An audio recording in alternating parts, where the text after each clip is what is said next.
بس میرے محترم دوستو، ان سب باتوں کا خلاصہ اور لب لباب یہ ہے کہ ہم اپنی زندگی میں اللہ جل شانہ کو راضی کرنے کی کوشش کریں. ہماری زندگی کا لب لباب اور خلاصہ وہ یہی ہے کہ ہماری زندگی کا کوئی موقع، کوئی موڑ، کوئی مرحلہ ایسا نہ گزرے جس میں اللہ پاک ناراض ہو.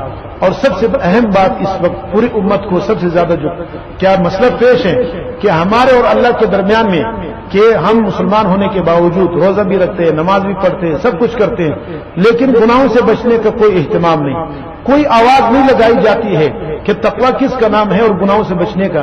اور یہ سب سے مشکل مرحلہ ہے. عبادت کرنا بہت آسان ہے، کوئی مسئلہ نہیں، رات بھر جاگنا بہت آسان ہے، لیکن جس آدمی کو بدنظری کا کیا ہے عادت ہے وہ بدنظری سے نہیں بچ سکتا. جس کو جھوٹ بولنے کی عادت ہے وہ جھوٹ سے نہیں بچ سکتا، اور جس کو حرام کھانے کی عادت وہ حرام سے نہیں بچ سکتا. سب سے اہم بات یہ ہے کہ جو چیز اللہ پاک کو ناخوش ہے، ناپسند ہے، جھوٹ اللہ نے حرام کیا، دھوکہ اللہ نے حرام کیا، ظلم اللہ نے حرام کیا، بدنظری حرام کیا، زنا حرام کیا، اور شراب حرام کی، جو بھی کی، غیبت حرام کیا، یہ ساری وہ چیزیں ہیں کہ اللہ پاک اس سے ناخوش ہے. اگر ہم اس سے اپنے آپ کو روک دیں گے انشاءاللہ زمین کے اوپر زندہ ولی ہے. اور اگر ولایت چاہتے ہو تو ولایت جو ہے وہ گناہ اور ولایت دونوں ایک دل میں جمع نہیں ہو سکتے. اس لیے اپنے دل کو، آنکھوں کو، ظاہر باطن کو اللہ کی نافرمانی سے بچاؤ. ٹھیک ہے، کوئی کیا ہے تہجد نہیں پڑھ سکتے اور لمبے وظیفے نہیں کر سکتے اور روزے نفلی نہیں رکھ سکتے، تو لہٰذا کم سے کم فرائض ادا کرو، لیکن گناہ کے ہر جز سے بچو، ہر گناہ سے بچنے کی کوشش کریں. یہ ولایت کی علامت ہوتی ہے. تو لہٰذا آج کل ہم اس میں پریشان ہیں کہ ہم سب کچھ کرنے کے باوجود پھر گناہ بھی کرتے ہیں. تو لہٰذا یہ اس طرح مثال ہے جیسے حضرت نے مثال دیا، جیسے آپ نے اونٹ کی خوشبو بھی لگائی اور پاخانہ بھی کپڑے پہ مل دیا، یعنی بدبو بھی لگا دی اور خوشبو بھی لگا دی، تو اس کا کوئی فائدہ نہیں. اسی طرح بہترین کھانے کھا رہے اس میں زہر بھی ملا دیا.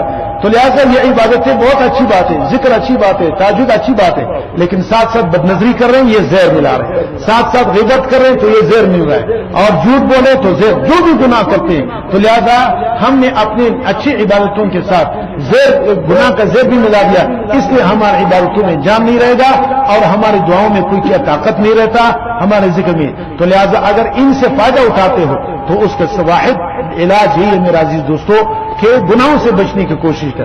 اگر نہیں بچ سکتے ہو اپنے شیخ کو لکھو کہ حضرت مجھ سے یہ گناہ ہو رہا ہے، میں کیا کروں، نہیں بچ سکتا ہوں. پھر وہ جو علاج بتائے اس کی استقامت کے ساتھ کیا کرے، کوشش کرے. انشاءاللہ یہ 100% میں بتا رہا ہوں کہ جو علاج بتایا جاتا ہے وہ تیر بہدف ہے، لیکن علاج کو استعمال کرنا آپ کا کام ہے. اگر علاج استعمال نہیں کریں گے تو کبھی بھی آپ گناہ سے نہیں بچ سکتے، اور گناہ سے بچ گئے اسی دن سے آپ کی علاج شروع ہے. تو یہ اس بات کو خوب ذہن نشین کریں، اور یہ ہمارے پورا اس مجلس کا خلاصہ اور ہماری اس پورے محنت کا خلاصہ یہ ہے کہ ہم ایسے جوان بنے کہ ہر گناہ سے اپنے آپ کو بچانے والا بنا لے، اپنی زندگی ایسے بنا دے. ایک دن اپنی 24 گھنٹے کا محاسبہ کر لے کہ آج 24 گھنٹے میں مجھ سے گناہ ہوا ہے کہ نہیں ہوا ہے.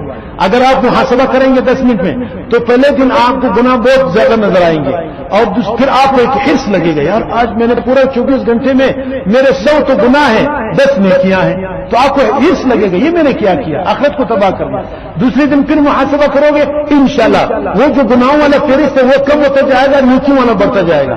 انشاءاللہ ایک دن ایسا آئے گا آپ اپنے فہرست میں صبح سے لے کر شام تک میں نے پورا یہ کیا، الحمدللہ آج ایک بھی گناہ مجھ سے نہیں ہوا.